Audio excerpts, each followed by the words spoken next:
Ads kita ada dua, iaitu adalah pertama TikTok Ads Manager. Yang kedua adalah GMV Max. Okay, tuan-tuan dan perempuan, ramai orang dia nak kuasai ads. Jawapan saya, ads ni, kenapa saya letak dia dekat luar? Sebab dia adalah hanya membantu.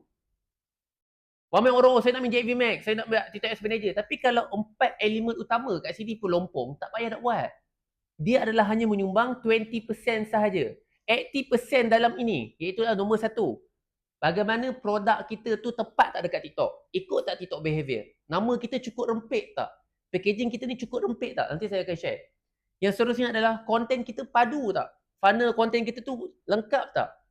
Yang ketiga, banyak tak affiliate aku? Strategi affiliate aku padu tak?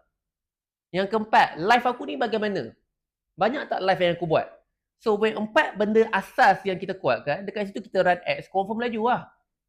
Ramai orang dia burn ads, dia buat ads membabi buta, burn sebab 4 lompong ini tak kena. That's why you ada 5 ni je. When you ada 5 benda ni yang you kuat dekat TikTok, insya-Allah you memang powerful gila dalam TikTok.